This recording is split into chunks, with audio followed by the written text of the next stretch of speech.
Well, Doug, this is our first video. I'm really looking forward to this. I think it's gonna be awesome. Awesome time together. So we're starting off dealing with the creation story, going to Cain, and we're looking at three core areas. The covenant that is described and developed within the text, the character of the individuals that are in the text, and then the command of God that is in relationship to that.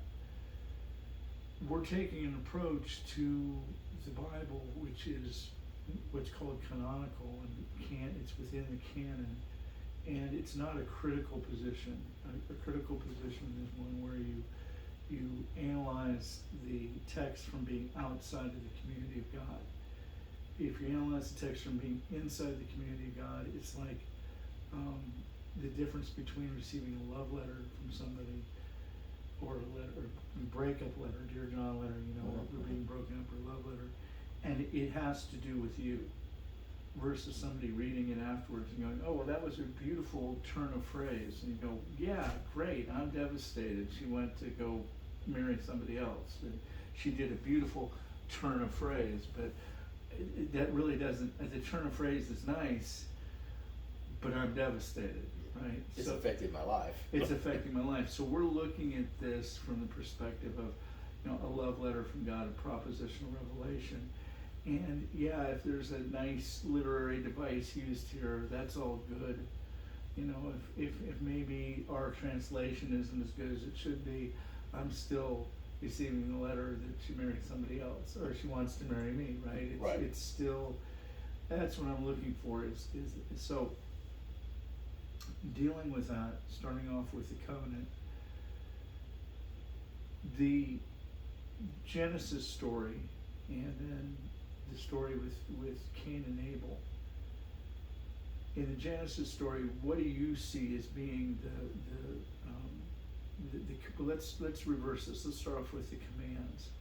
What do you see in the Genesis story that's the key command? Prior to Cain, what is the key command that is there? I think the main, first and foremost, would be the be fruitful and multiply. Okay. It would be the first one, and the second would best be served as do not eat from the tree of the knowledge of good and evil, Okay. lest you die. So both of those are still, functioning. The eating from the tree of the knowledge of good and evil and dying is functioning. Right. And then taking dominion and being fruitful, multiplying, that's also functioning. So these two commands from God, it's like they're not, you need to do these. It's like this is the way it's going to be. Right.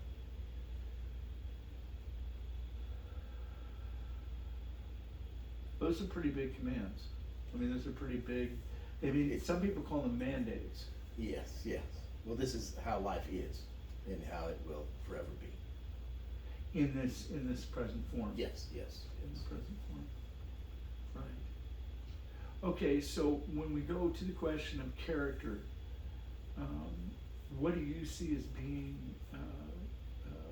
what we are revealed about Adam and humanity in general?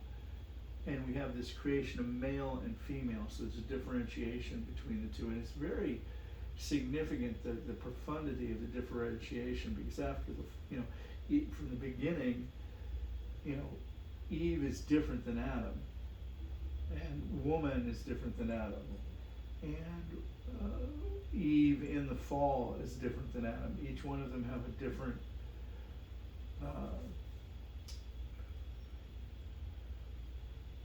different dynamic in which they're subject to by the proposition of God.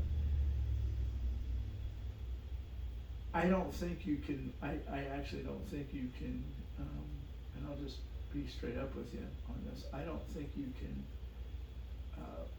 foster transgenderism and say you believe in the Bible. Correct. I believe it's a litmus test issue. Because either God created he them male or female, or he did not. And there's so much differentiation here that happens in the Genesis story. There's no way that it's male or female. And each, Adam has his interaction with God and the penalty that he has to deal, and Eve has her interaction with God, and it's just now I do believe in a future day you no longer be male, you no longer be given or taken in marriage. When we get our new bodies, but under this present endemic situation, it's either male or female. Now, what happens when you deny that? I don't know if you can hold to the scriptures. I don't know if you can call yourself a person that holds to the scriptures. What do you think? It seems like, as far as the different genders or different mindsets, I believe it is a mistaken mindset. It's almost like make-believe. You're pretending to be somebody else, basically, because you've been built the way you've been built. And to deny that is delusional, in my opinion. But from the text, I don't think the text gives us that room. Leeway. I don't think it gives us that leeway. Male and female, he created he them. And as male, this is what's happening to you. As female, this is what's happening to you. Right. And I even see that in the exaltation of Mary. That there's this very distinctive aspect of femininity and what it is to exemplify that. In the Orthodox tradition, and particularly in the Roman Catholic tradition, it's captured in the nature of Mary, and it's very feminine. Can men possess that? Yeah, but not really. It's not really their domain.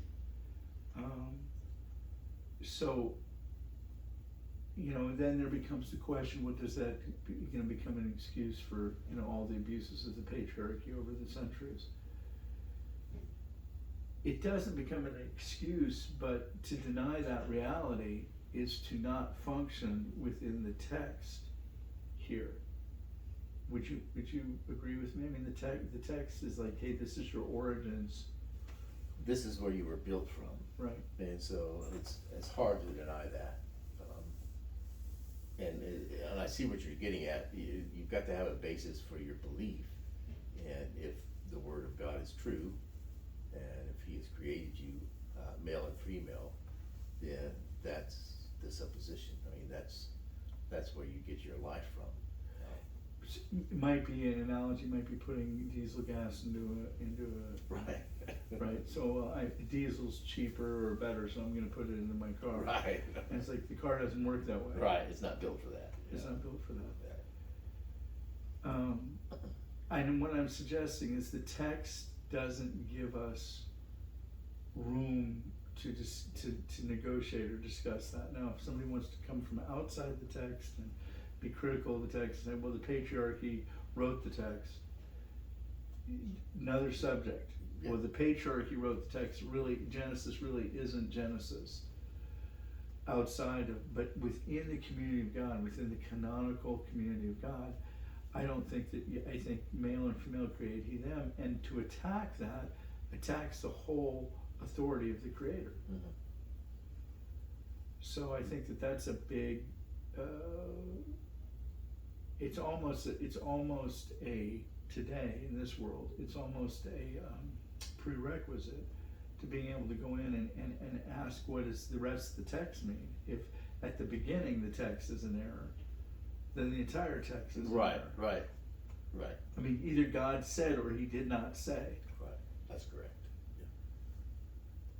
Male, female created he them. Well, Moses wrote that, and he's part of the patriarchy. Well, you have to say that from outside the community of God. Hmm. Because inside the community of God, we're defined by the book, and the book has said male and female. This is who we are. This is how we've been made and created.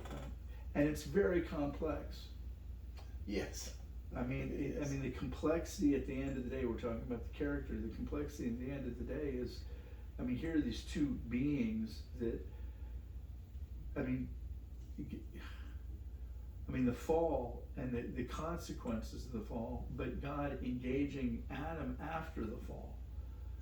You know, Adam, where are you? And, you know, Adam is like, I'm afraid, I'm ashamed, and I'm trying to control the situation with fig leaves. I'm trying to hide in the open. Right.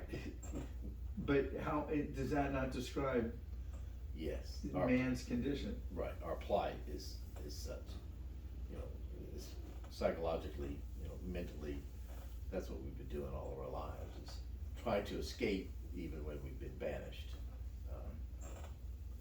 east of Eden. I mean, that's very, very prevalent.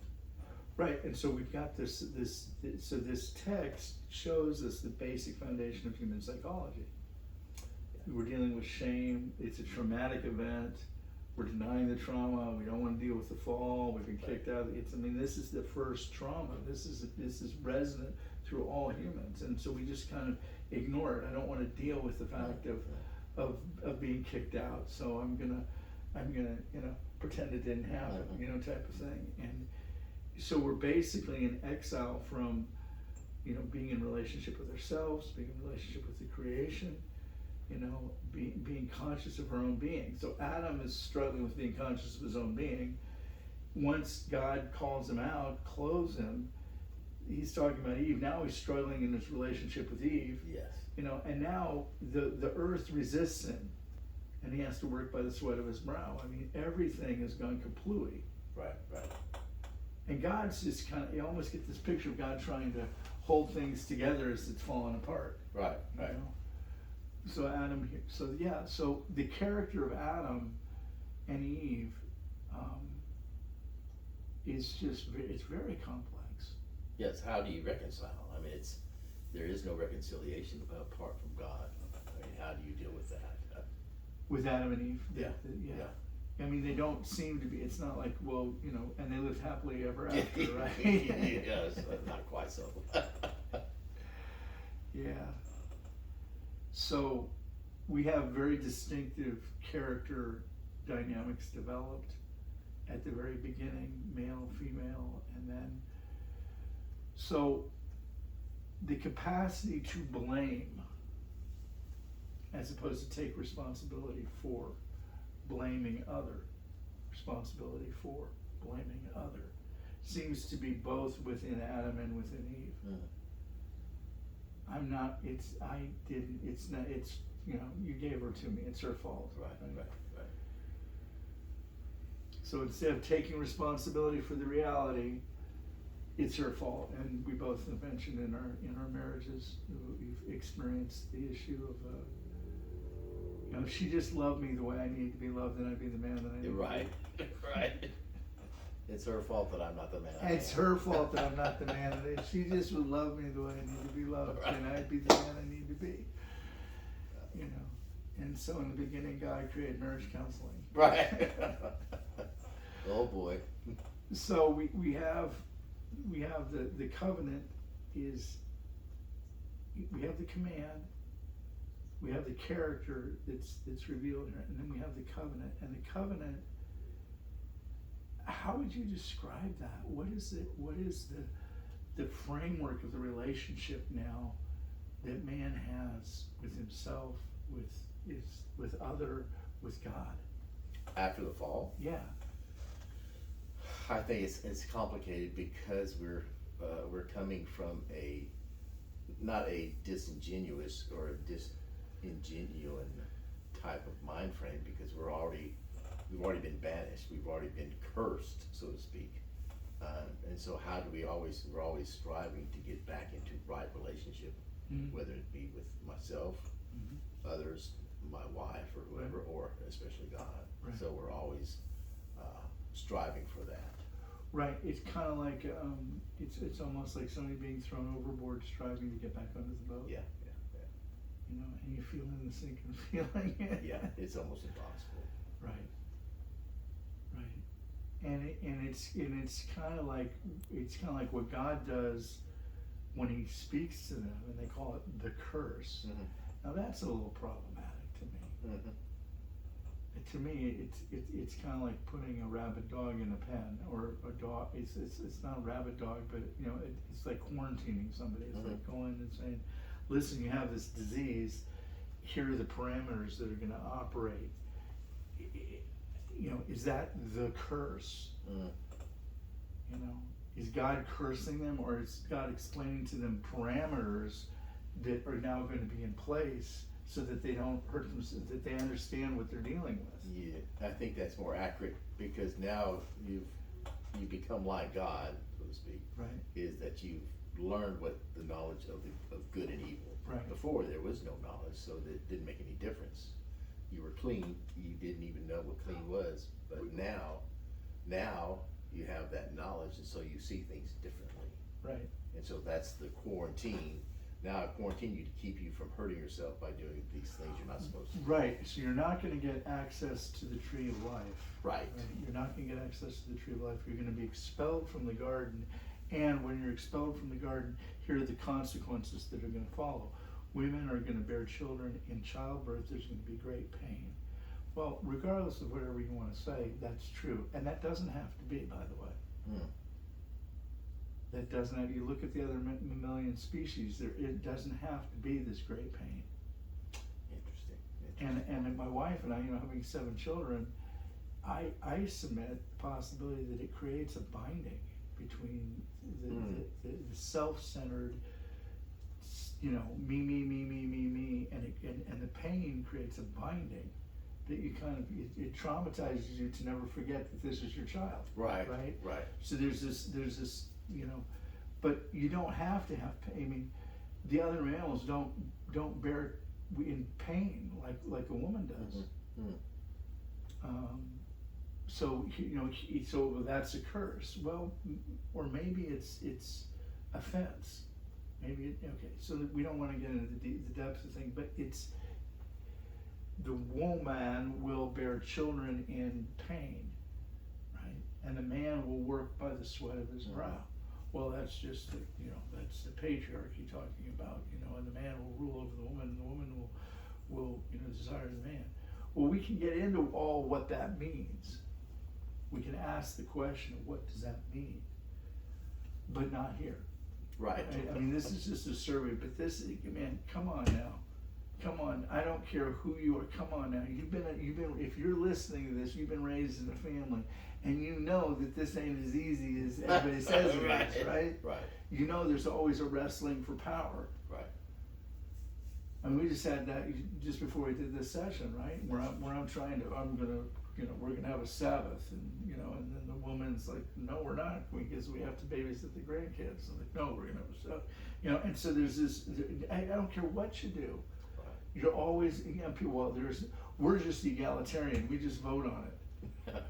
Let's do that. Let's do egalitarian. Yeah. So do you want to go out to lunch for a hamburger? Yes. No. Yeah.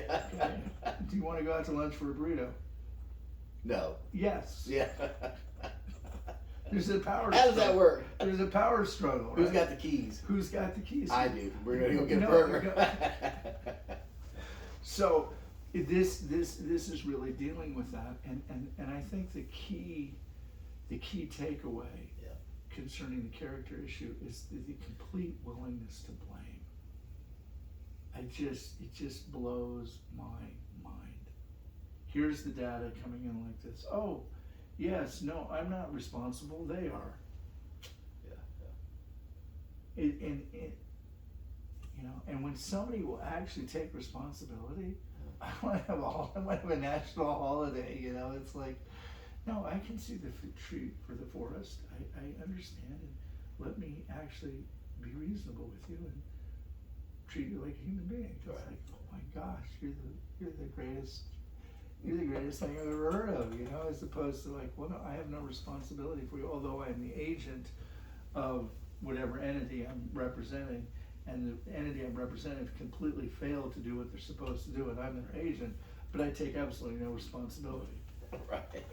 And your head just kind of goes around in a circle, like, what are you doing? Yeah, why are you here? Yeah. Well, to deflect the blame. Yeah. That's what I'm doing. Yeah. You don't get very far. you don't get very far. And so, you know, when we get to Noah and stuff, we'll get into the, you know, to the other covenants. So we've got these two covenants, two commands. We've got the character that's here, and now we have the covenant, and we basically, I think, the standing of man now is, you know, separated from himself. He's in exile. Yes. He's From- been banished. Right. Have you ever experienced that, being exiled? Yeah, I think I have. Yeah, I have. And sometimes of my own volition, just because of the situation. Right. Yeah, and so just to heal, you know, for that matter. Yeah. Yeah. Yeah. Okay, do you think we kind of... Well, what about that? What is that on your shirt? On my shirt, this is an emblem that was given to me at Yad Vashem. And whenever I'm teaching in this season, because the Jews are under a lot of anti-Semitic talk, it's barbed wire fencing from the concentration camps, and then a chute that comes out of that. Wow. And so Very apropos. yeah, I want to identify with you know, my say my Jewish heritage, our Jewish heritage. You know, with this, what we're talking about here is Judaism, Islam, and Christianity. Mm. At this point, there's a little bit of differentiation with Islam, Mm-hmm. how they see the fall. Mm-hmm. About that much. Wow. Otherwise, Judeo-Christianity holds this story at the framework of civilization and understanding of human nature. Now that's monotheism on the planet Earth. There are no other monotheistic faiths. I mean, you could say Zoroastrianism maybe. But that's but as far as God propositionally speaking, and a faith based upon that God said, spoke, and is recorded, those three faiths hold this story as sacrosanct. Mm. The very, you know, core. Yeah. So for me, that blame shifting, but the shame in the garden is a big issue, because, you know, we'll get into that when we talk about Cain. So let's pause here and then go talk about Cain for a little bit. All right. Okay, so we're back talking about Cain, and he's trying to be pleasing to God, but he's forgotten something, right? And this is my take. He's forgotten that his works cannot please God, because the works are coming out of a fallen condition. By the sweat of the brow, you will do this. And so it's kind of like a dog or a cat bringing a dead bird to the front door. It's like, this is good. Why? Right. I mean, God's going, this is good. Why? Yeah. Now, what is Abel doing? Abel is watching over the creation, taking care of the sheep that really need shepherding, but he's not getting anything out of it because they're still vegetarians. Right. So he's not getting anything. He's just doing his job to take care of the creation, and there's no real sweat in the brow for Abel. And his sacrifice, because it is a sacrifice. I mean, he's not getting anything. Maybe he gets a couple, and he shears the sheep. I mean, we don't. It's such a story of origin that it beckons us to read into it. But maybe he's getting a couple of suits out of it. You know, I'm joking. But but he's watching over the sheep. He's caring for the creation. What's Cain doing? He's working by the sweat of his brow. To produce this grain offering, and here's the grain offering. God's going, you know, what is it with the dead bird? I mean, you know, and then he looks at his brother who's sitting there, you know, baking the bread in the kitchen, and there's this nice smell, and everybody's going, oh, it's such nice smell of whatever, and he's envious that his brother's sacrifice is acceptable and his is not. Yeah, yeah, But he doesn't understand why. right. Because he's going to do it out of the sweat of his brow, as opposed to by faith, by understanding that God has given us a dominion, the first commandment. Right. Be fruitful, multiply. You're going into your career, your focus, the way God designed you, versus working under the sweat of your brow. Now, does that mean we don't ever work under the sweat of our brow? I'm not. It's too complex to get into at this juncture. But this is what's motivating Cain. Is he looks at his brother's sacrifice and it's acceptable before God. And God says to him what at that point?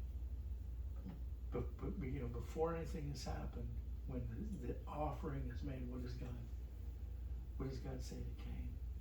He responds to Cain's, well, my brother's sacrifice was acceptable, mine was not. God said, and what to Cain? And sin stands at the door, and you have to have mastery over it. So what does that mean? Sin stands at the door, and you have to have mastery over it. And if you do, then your countenance will be happy, will be full. You'll enter back into the proper relationship with me. You'll have this your countenance will be full. You'll have a joyous life. Even though you're exiled, you have a joyous life. And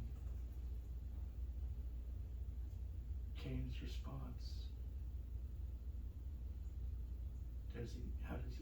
Cain doesn't respond, does he?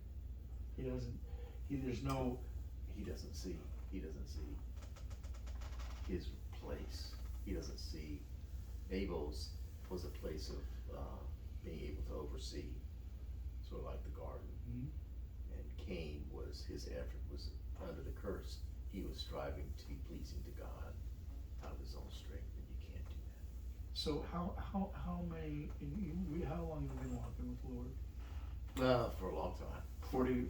Yeah, well, it's okay. I've been walking with the Lord for 40 years. Yeah. How much of it do you think was my striving? Your striving or my striving? I'm talking about me. How much would you guess? Probably a lot. I don't want to give a number.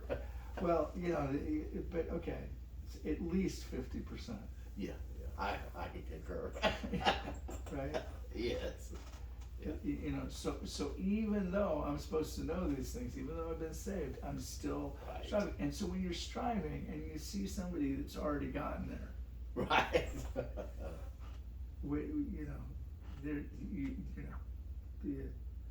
Is there a little bit of? There's a little jealousy. There's a little bit of jealousy. Yeah, Right? yeah.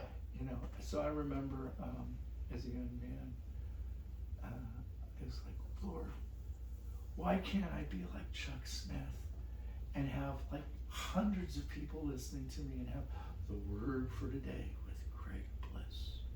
Why can't I be Chuck Smith? And and it was very sincere. I was a young believer and sharing the gospel, but I just thought, man, if I could be Chuck Smith and have the word for the day ministry and be planting churches in the Jesus movement, man, that's the toast. And so I was meditating, and I got the scripture verse that you seek the seat of honor, with the Pharisees, and it's like, I'm seeking. Yeah, I am seeking. Okay, all right, okay. Yeah, I am seeking the seat of honor. And it's like, do you have any idea what he's gone through to be where he's at? That's true. That's very true. And so we don't understand. We're just looking at their position, and okay, so back to Cain. What do we see as far as the character that's involved here? Where is Cain's greatest failure? He's fallen short into jealousy and anger, and probably hatred toward his brother. And then he tries to justify that, right? Yeah, yeah. And can you imagine trying to justify something before the creator of the universe? That's very difficult. I mean, you gotta be bobbing over that tree of knowledge of good and evil for you to be smoking that stuff to go in and think you're gonna go before the creator of the universe and dupe him one, right? It's like, where's your brother? Well, we don't know where we do know exactly where he is. We know where the body is. We know who killed him. I can smell the blood. I can smell, where is he? And Cain actually thinks he can dupe the creator. Yeah. What, and you get that so much, people going, well, I'm my brother's keeper. I'm not my brother's keeper. My brother has to keep himself, so I'm not my brother's keeper. So I'm not responsible for where my brother's at. It's his world, it's his life, he takes care of it. That's not right. Well, I have to provide my brother everything that he needs because, I'm his brother. That's not right either. You've got you got the Democrats versus the Republicans. You got the social care versus pull yourself up thing, right? But how dare Cain think that he can dupe the creator? Right. I mean, Adam at least has enough sense to go, hey, I'm naked, I'm ashamed, I'm afraid, I'll speak the truth. Cain is actually thinking he's going to dupe the creator. His mind went wild. So afterwards, where is Cain left? Okay. Yeah. You will have no home. Yeah. You will be a wanderer all your life. And he was marked, right? Was he marked? Yeah, we don't know what that means. Yeah. But the mark was to protect him. Yeah. So you're a wanderer, kind of like the Jews were for a couple thousand years. Oh, he was marked so they wouldn't kill him. They wouldn't kill him. Yeah. But he's a wanderer. He has no place to call. His murder has put him outside the parameter of society. Yeah. You will not have a place of rest. You will not have a place of social order. You'll always be wandering. Right. And Cain's response to that is, it's too great. Yeah. Now, I would submit to you that that's where most of us live, is in this wandering space that we don't have this essential community. We have very little fragments of it. And and if you allow sin to propagate enough, it's like, well, I hate my brother, I hate my sister, I hate my aunt, I hate my mother, I hate my father. They're all and I'm building boundaries to prevent them from hurting me. Mm-hmm. Because they're all assholes, excuse me, but Right. it's that mentality that I have no responsibility for the problems that are here. It's all them, and so then what happens? You just end up without community, and you're in exile, and it gets to be really hard at that point. I mean, it was one thing when Adam is east of Eden, but now this is worse than that. This is like you're not going to have any place to rest. You're going to be a vagabond all your days. His social environment is. I'm not sure if his social environment anyway from the very get-go, really. And it's interesting because that mark, it's kind of like, I'm not going to want to mess with you, am I? Right. It's like a warning. It's like a warning, but it's like, you're kind of a bad dude. Right. And I'm not going to want to mess with you, but I don't want to invite you into my house. Right. I don't really want to know. The door is shut, right? So Yeah. you just stay outside forever for as long as you live. That's your case, and that's the consequences that you're getting. So, what is the covenant then at the end of Cain? What do we have? We have Cain, and we have Seth, right? Mm-hmm. And Seth is the new seed, that which is newly born. So we have two groups of people, right? Is that we either have the people that are following the way of Cain, or we have the people that are following the way of Seth. Yeah. So we're not all, unlike Adam, where we're all subject to this curse. There are two different types of people. Mm-hmm.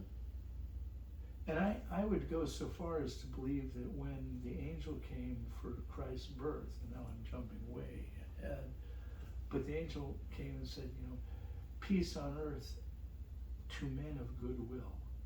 Mm. Oh, that's a different way of saying it. That's a different way of saying it. But there are people of goodwill. Yes, yes. And there are people that are Not so. not so. And then there's the rest of us who wish we were more, Right. wish we were more noble. But there are people that are of goodwill. But we can segment, we're segmenting them now. We have Cain, we have the Canaanites, and we have, and I mean, I wouldn't call them the Canaanites because it's a different derivation, but Mm-hmm. there's this people that are denying responsibility, murdering, and vagabonding, right? Mm-hmm. And when you watch a television show and there's a couple murderers, they're always on the run, aren't they? They're always looking behind themselves. They're always looking. They're always checking. They're always checking. Yeah. You know, they're always on the run. There's that group of people, and then there's the group of people with Seth. Mm-hmm. And I think that's how that, by the time of Cain, we've ended up where sin is at its Peak, yeah, it's now here, and there's a people that are marked in that sin. Now, it doesn't mean that they're not redeemable. Right. And it doesn't mean that they should be, you know, slaughtered from the face of the earth. But they're two different type of people now. Right. And so I think that's the covenant that, you know, there's you're in east of Eden from the first part of Genesis, and now you've got two different groups. You've got the people that are like Cain and the people that are like Seth. And the character, we don't get a lot of understanding of what who Seth is. But we do have an understanding of Cain and the mentality that goes on. Right. Doesn't want to take responsibility for the sin. Here's sin, you must have mastery over it. I don't think so. I think I can cleverly manipulate yeah. my way into not having to be accountable to God. Yeah. Oh, where did you come up with that? Well, I've been smoking the leaves off the tree, man. Okay, you know. Okay. So we have the covenant. What is the command? And this is, I think, the interesting side of the story. The alternative to Cain's action is what? Love Forgiveness. thy neighbor. Love thy neighbor. Yes. Love thy neighbor. Yeah. Well, I who's my neighbor? Well, again, we're doing the same game, right? Yeah. We're doing the same game. Yeah. But that's the alternative here. And if you love your neighbor, you're going to be part of this group of people over here that are the Sethites, as opposed to this other group of people over here. So love thy neighbor becomes the antidote to this problem. So I don't think there's a command that's spoken here except in the negative. We're seeing the negative effect of sin and where it takes you. And making people accountable for their actions is actually what happens, you know, when, in all of our justice system. You know, and the judge sits there and goes, "Okay, now we've determined you've been trying to tell me that you ain't doing what you're doing for like 3 days now. We've been going through this. Oh, I didn't do it. Yes, you did. Oh, we have witnesses. I didn't do it. We got to. No, I didn't. So now we have all the facts straightened out, and now we're going to enter into judgment." And that's the last thing that Cain wants. He doesn't want to accept responsibility for his actions. Right. You know? And I think we're all like that. Yes. Yeah. To some extent. To some extent. Yeah. You know, to some extent. Okay, well, we've gone through Genesis up to Cain. We've got the character and the covenant and the command. I think the command is an absence with Cain. We see the effect of not loving the brother. You know, I really had this happen to me in my own life with my brother. I came back off the mission field and worked with my dad for 5 years. Mm-hmm. I became my dad's kind of favorite son. Mm-hmm. Wow. And it really ticked my brother off Mm-hmm. because, you know, I had access to, you know, I'd borrow money from my father, I'd pay it back, Right. I'd start a business or something. And, you know, I had access and I found an asset that my father didn't know he had. Mm-hmm. And he had like 23 partnerships, and I found the 22nd partnership. I said, Dad, you own a third of this office building. He goes, I do? And I go, yeah, you do. You own a third of this office building. And it's when he originally set up something, and he had a side deal over here, and you know, and your name is on the title. It is? And I said, yeah, you have ownership interest. And the guy who's your friend from Rotary hasn't paid you a dime for 12 years. Oh my goodness. Uh-oh. Can I go talk to him? He said, sure, Greg. So I went in and talked to him. I said, listen, you know, my dad owns a third of this building. You haven't paid anything, so here's the deal. I'm taking this office space here, and in perpetuity, you're going to pay for all the rent, all the power, the property taxes, everything to do with this third. And it's you know, 700, 800 feet Mm-hmm. commercial space. There's actually 1,200 feet of commercial space. Until I say, until I give up the lease. But while I'm holding the leasehold for $0, you're going to pay for all the utilities and the property taxes and everything else. Mm-hmm. And you're going to clean it. And that's your penalty for not paying my dad for the last 12 years. Wow. He signed immediately. Thought that was a good deal. Right. And it was a good deal. Right. So my dad's like, wow, you know, it's a $200,000 or $150,000 to $200,000 asset. Mm-hmm. Dad, you have this asset. So my father passes away, and the first thing my brother does is sell that asset. So I don't have the right to the access of the thing, and sells it for $100,000 or whatever. And I'm left without an office building for my real estate company. Wow. Wow. And then he fired me and fired my wife for managing the family estate because he was envious that I had access to my father's wealth. But my access to my father's wealth, I was always making it more better. Right, right. Okay? My brother didn't even understand the business. So he lost a third of the company's value. In 3 years. Right? But what he was able to do is knife me. Why? What did I ever do to him? Right, right. But it was the envy that he had because of my relationship with my father. Wow. And that made me really look at this thing of Cain and Abel. Right? Yes, yes. It just is like, God, this is really cutting. Yeah, why is he trying to kill me? It's because he's envious. Yes. And so I think most of us, if we're going to be real, are going to encounter that in our lives. Those life experiences. Those life experiences. Especially those closer to you. Right. Okay, so our next segment is going to be on, we're going to go from Cain to Noah, and then the Tower of Babel. Again, what we're looking at the text for is what is God trying to say to us as a community. And we basically said there's a couple things here in summary. Male and female, he created them. This is non-negotiable. You want to be in the community of God. You want to be people of the book. You can come out from the outside and go, well, the patriarchy said that.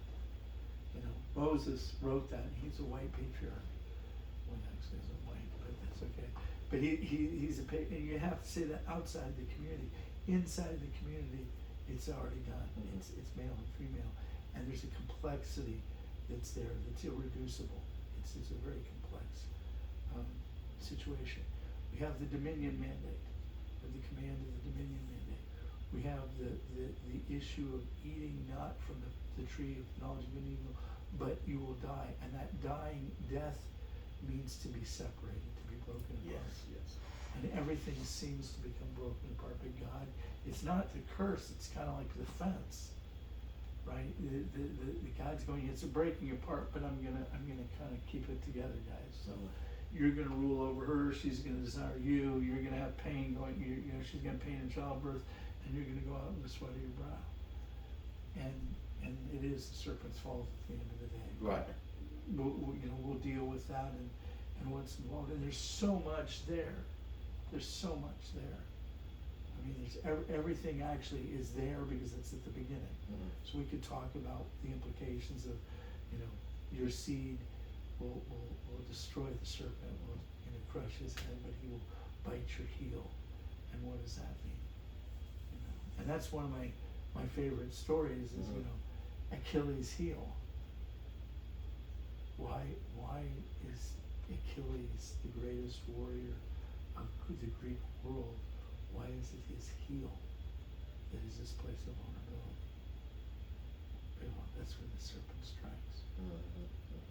So I love the fact that these you can find these parallels in literature.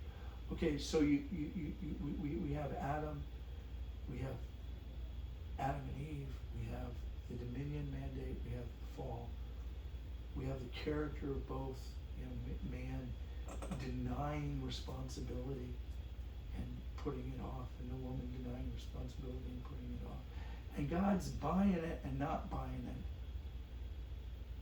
That's the situation, and then we have the separation of two groups of people, Seth and Cain, and those who are basically murderers who won't take responsibility, and those who are people of relatively goodwill. And that's where we're at. Okay, well, I hope the students can pull something out of all this. Absolutely. This is as bad a dance as you can get. It's a treasure. It's a treasure hunt. We found some treasure. Amen. Amen. Well, Father, we just thank you for this time and ask that you elucidate those things that need to be brought to our mind. In Jesus' name. Amen. Amen. So, I'm not sure if I've inputted much. well, what we're going to do is